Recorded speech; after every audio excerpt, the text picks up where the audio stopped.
Welcome, fam. Today we're going to be talking about Black Ops Call of Duty, and we're going to talk about the process of creation of the campaign, which I think there's a lot of interesting ideas there. But also wanted to talk about how companies in themselves, eventually, now that we're producing this mass projects of art for the average mainstream humanity, and how now you're getting to this point where, because they have established fan base, they're able to produce some of the worst concepts or some of the worst ideas and art forms, and just taking advantage of the fact that people are going to buy it. So they kind of assume that you're out there, you have the consumer, so you don't put any effort now in the systems or these things that you are creating. And you're able to just deliver something that you can feel it in every ounce of this campaign, that they did not care about producing the campaign as much as they wanted to have it, right? They understood that by all means in a new Call of Duty game you have to have some sort of campaign or some sort of story mode, which sets the entire tone for the game. But in this games, they realized that, and they were like, but we don't want to put any effort into it, or we don't have enough time to make it in any way that would resonate or have some artistic vision. Basically, this is the biggest example of something that's like, we just need to feed you something, right? We just need to feed you something that even if it's garbage, you understand that it's part of the product. This is the biggest example that I've seen of a company understanding that they're delivering to you something that is absolutely mediocre. And that's horrendous to think about, right? Especially when you have a corporation as big as Activision and you have, by all means, the biggest game in humanity. Well, maybe you can say that Fortnite's bigger, right? Or maybe I can make some cases like that. But I think Call of Duty is one of the biggest pieces of entertainment out there. It does more probably than most movie studios by now, right? It's such a huge amount of money that it creates, so it's kind of sad to see what it has turned out into. When you look at the creation, right, of the campaign, you really can see that the developers, every one of them, understood that they were creating something that was absolutely mediocre, something that they saw coming, but they had to do actions against it. Like in the first level, you had these levels of Call of Duty, right, that are usually very, very intricate. They're interesting because you don't know what could happen. They're interesting because of the movement, the field of them. If you go back to the earlier Call of Duties, you have almost this sense of spectacle and movie making to it. That has been completely removed from Call of Duty, and now what you have is this linear, very linear, as Call of Duty used to be, right? It's always been a bit linear in its essence. But you always have this idea that something could happen, right? There was something out of the ordinary. There was something of narrative and storytelling that would carry your progress across the level, and you would get to experience this set piece and of these moments that gave it so much character and understanding. That's not the case in Call of Duty. In Call of Duty, it's almost like you have a separation. You have the new levels that are original and created. Then you have this big battle royale levels. But in the levels that are created in new levels, they don't put any effort to give you that sort of narrative that correlates with the experience. So you end up having these levels that are you're just shooting galleries of mindlessness. There's no thought to it. There's no excitement to it. You start realizing that this is almost like busy work, because the developers understood that they needed to fill the stages and they couldn't be invented. They couldn't give you something where the narrative would affect the level and there would be something groundbreaking happening. No, instead what you get is just that you're just walking in a path and you have to shoot these things that pop up and down. That's all it becomes. There's nothing sophisticated about it. There's nothing intelligent about it. There's nothing that resonates of years of media understanding. There's not. You didn't collect all of Call of Duty and say, wow, can we evolve this idea of narrative? You legit did the most basic mediocre work and you delivered it to people. It's something almost obscene to think about, right? That with all the ideas I have seen from Call of Duty, you have to look at them. You have to look at the past of Call of Duty, look at the campaigns, and then you come back here, make this that is completely mediocre. It doesn't resonate in any sense of way, and you can feel very much that there was no effort put into this. Every level is just a shooting gallery without any sense of excitement. And it's almost too like the developers understood that they were... I mean this when I say that the developers understood that what they were creating was mediocre. So they made sure to almost have a sense of variety to the levels, so you kind of obfuscate as much mediocrity as I can. by giving you different ideas and aspects, but all of them are just so uninteresting that you don't care, right? Like, let's say in the first level, you're just going along in the same shooting gallery, just in a straight line, hitting enemies, kill as many in this room as you can. Nothing of it is interesting. But at the end of the level, the developers were like, okay, we have to make sure that this feels like there's more to it. So what they did is like they had this ultimate scene at the end where just running away from this gas, or you're just running away, almost escaping, like in a original Metroid Prime game, right? It's ending where you usually escape something. So they had that at the end of the level, and I think it's such a in your face moment where you realize that what they're trying to do is just obfuscate mediocrity by adding these small moments of interest. And this is done throughout the entire game. The game lacks a lot of identity and originality to it, but it's more like they're just throwing ideas so that it feels like this is something new. Like there's this level where that is very interesting, which takes place in this almost alternative reality that takes a place in the storytelling. And there's a couple of these levels, right, where the narrative becomes very almost surreal to it. So you're just running around in this highway that has a bunch of cars that are flipped upside down. The highway itself is flipped upside down, and this is taking place in the future, and it sort of relates to the story. So the idea is not completely unoriginal, right? There's a lot of thought into it, but as you progress through the level, you start realizing that it's just most aesthetically, it's just one aesthetically interesting thing about it. Afterwards, the experience itself is the same thing, right? You're just walking along in a shooting gallery as enemies pop up and down. But the narrative never actually speaks to what you're playing. You never feel like this is part of something. It just feels like a level that got stick together. And that's a lot of what Black Ops tries to do, because they know that they didn't want to put the effort into creating a good game. So what they ended up doing is like they took aspects of the battle royale of this map called Babylon, this giant map, right, where you experience probably like 100 players fighting it out for supremacy, right? And they were like, can we incorporate this into multiplayer, and that way we can extend the experience, or we can add more stuff to it. You have to see it almost as a Frankenstein monster that the developers are trying to make to give you things that are exciting, interesting. Because this game, by all means, I don't believe that this was supposed to be a full story, as much as they took pieces of assets that they had together and they try to connect them all together, and in so forth, creating a whole, game in itself, a whole story mode, which is, for being a Frankenstein monster, is sort of interesting, right? Because they get to experience with a lot of ideas and how they would connect them.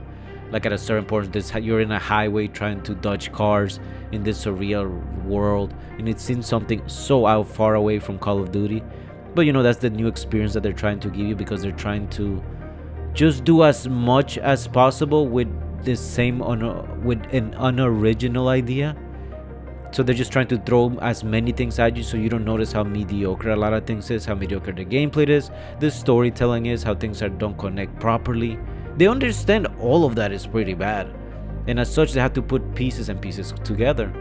When it came to the battle royale mode, what they did is like they would have you have an original level, one that they create new assets, new environments from, and new perspectives, right? And they couldn't do that for the whole game, so then they decided to give you something like, okay, now you're going to experience a portion of the battle royale experience, and we're going to turn that into story mode. So it was just something that they had together on the side. I mean, a part of Call of Duty, and they were like, oh, we can make that into a level for campaign, and we don't have to put that much effort into it now. It's always taking shortcuts for creation instead of truly delivering something that would be interesting. When it comes to the story mode, it's something just silly and ridiculous, right? You have a team of rogue operators that are trying to take down this group called the Guild that has created this biotoxin that transforms your reality into something different. And that in itself, some parts of it are interesting because you're able to put the Call of Duty player in an environment that's completely different than usual. You're fighting these giant creatures that are almost made out of that feel like almost Metroid Prime type kind of boss battles with giant monsters and things that become almost very, very different. So it's an interesting approach, but it's completely far away from Call of Duty. And again, when you came to the design of that concept, you were like, we just have to do as much things as possible just to make it feel original. But nothing of it has this sort of cohesionness to it, something that you correlate the story and you put it together, and it feels like there was some thought in its construction. No, this mostly feels like it's again just pieces that they were like, we can fit this arm here in Frankenstein, and we can fit this here as well. And there's some points, right? Like another type of thing that they do in this campaign, like you have a level of the storytelling with your origin levels, then you have the battle royale level where you would just go in there and you would do a mission in the battle royale map. In that mission, you can tell that it doesn't mean anything, right? Like they were like, okay, go to this building because I guess there's some power plant and some data. And you have to go collect the information, and you go through the scene and you find some enemies that are just randomly there, right?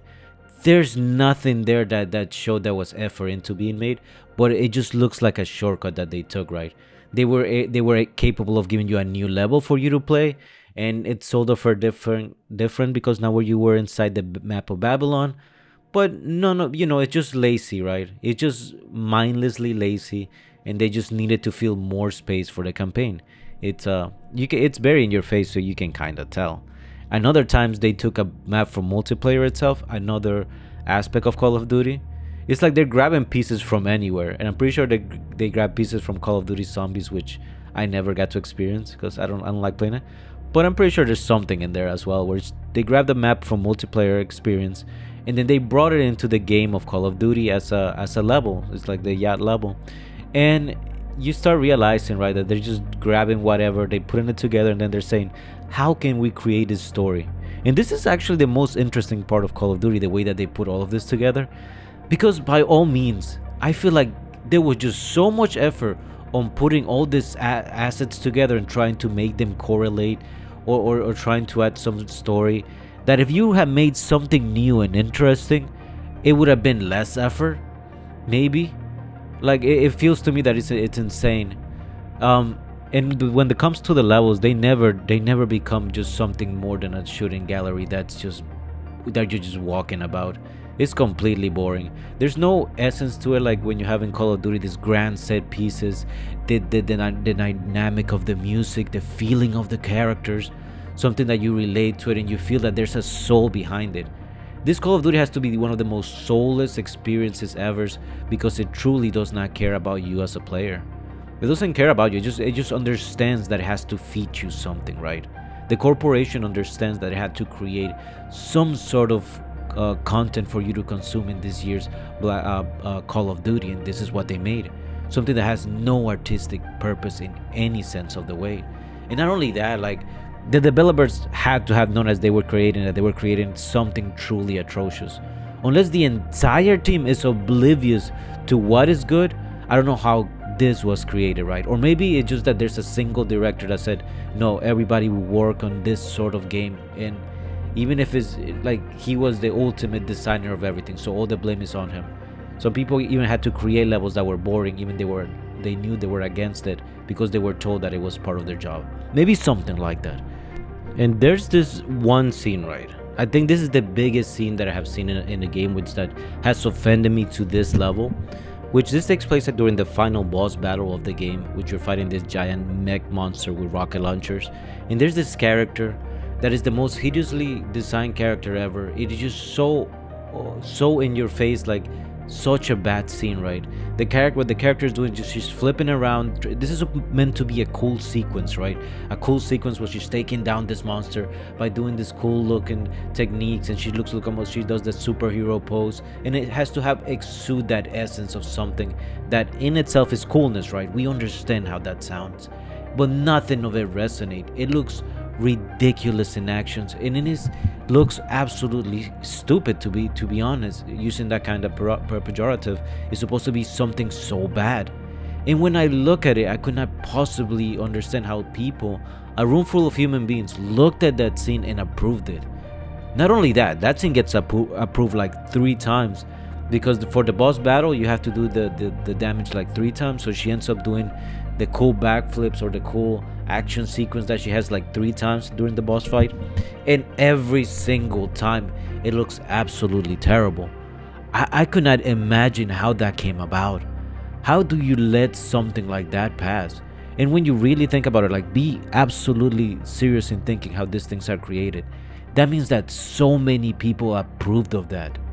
that the director itself approved of that, the people working on it approved of that. Somehow the person that created it decided that that looked interesting. Somehow the entire team of development agreed upon it to some degree, right? Maybe some people were like, this is ugly, but I can't say anything, or something like that. But by all means, I think the majority of people had to have either agreed or just let it happen. It is the most artless execution, the dumbest thing I have ever seen in a Call of Duty game. It is absolutely heinous. Like, you throw away the entire development team just for that scene itself. Or the director, because maybe it was just one director that approved it. But it's just so dumb that it feels offensive, right? For a game that needs $500 million to be made, right? That requires all this that is one of the biggest entertainment moments of the year for like an entire Western culture. And for you to have a moment like that with such a dumb, ridiculous scene, with a character that's the dumbest thing I've ever seen created, and it was just approved. There's a complete rotten within the culture of entertainment that you can sort of feel. Like, I don't know, there's something extremely bad going on, where so many bad things could be approved by an entire committee of people. Because when you look at these bad moments, sure, you can criticize them. You can say that this was something really bad. But when you truly understand that there are so many people and so much power at play that decided in the creation of this scene, and that they all just let it happen, you can only be offended as the type of people that has to experience this form of art, right? Because I went to I bought this, and here's the truth. Before I bought Call of Duty Black Ops 7, I had uninstalled the previous version of Call of Duty and Warzone 6 times, because I was getting so offended by how horrible this game is. But to be fair, I was so captivated, so captured by so many years of playing, that, every time I would uninstall it, I'd be like, let me give it another chance. So I did that about 6 times. That was before the game even came out. And I stopped playing it for like 5 months. So afterward, when the new game came out, I was just like, this looks futuristic. This feels like Black Ops. Let me give it a chance. I even bought the $100 version. And guess what? When I bought that $100 version of the game, I went and refunded it within 1 hour of experiencing the multiplayer, because I felt so offended by it. I was just like, what am I doing, right? By now, I'm just getting fed this non-artistic garbage that's just trying to take my money, and as a consumer trying to exploit me. And no, so I did. I refunded it back to Activision. But guess what my mind did? Because I'm so ingrained into this game, I went and bought it again a couple months later, because I was just like, maybe they learned the lesson from the beta testing, and now the game is it's better, right? So the game gets released. I play campaign. I wasted my whole afternoon because it was garbage, and then I stopped playing multiplayer completely as well. Sometimes I go back to it to see maybe they fix something, or the game is something acceptable, but it's not really. So it's like I completely stopped playing that game. But this is where the consumer and the companies are able to exploit you completely, because you have given them so much trust throughout the year. You have given trust to the gameplay, you have given trust to the art, you have given trust to the experience. But now they're capable of they don't really care as much about quality, because they understand that they have an entire market that would still buy it and still consume it. Because I'm a guy that's very critical, right? Most of my channel is about criticizing things, criticizing art. So I'm going to sit there and criticize every aspect of this game. The average consumer isn't like that. They probably found this maybe even acceptable, and they're just enjoying the same experience that they have experienced for like 7 years now of Call of Duty. And this is the part where you can see like you can have some developers take advantage of that culture, and they're able to produce something that is so mediocre and so bad and release it out to the public, knowing very well that most of journalistic entities, or nobody's going to criticize them as hard as they should be, because they're going to release a new game next year. Or certainly the way that journalism works nowadays, basically, they sort of won't smear a company or won't say something negative about somebody unless it's like a true necessity. But this is a horrendous piece of storytelling, and it's like it's offensive to the public, I think. And the next game better be something better, but I highly doubt it. From after I ended the campaign, the story mode, it left me in an open-ended question, like maybe more's to come. And I feel like it is more of the same storytelling, more of the same vibes. I don't believe this just ends like this and that all of the sudden you're gonna have a new world where we go back to the original ideas of Call of Duty. I think this is the new path we're walking in, where we have this extremely mediocre experiences that we just have to sort of set right, and the mass market will consume them. But if you're a strong critic and you want things to be correctly, you can always look at certain things and say, this is wrong and this is really ugly. Why are you giving this to humanity? That's my entire rant, guys, because I can just keep going on about how atrocious this is, which is very horrible game. Um, like a very horrible campaign experience that in which every single person knew that they were making something less than mediocre, and that they just needed to feed it out into the public, because there's no way that they didn't understood that's how it was. There's just no way for me to believe that. GG's, fam.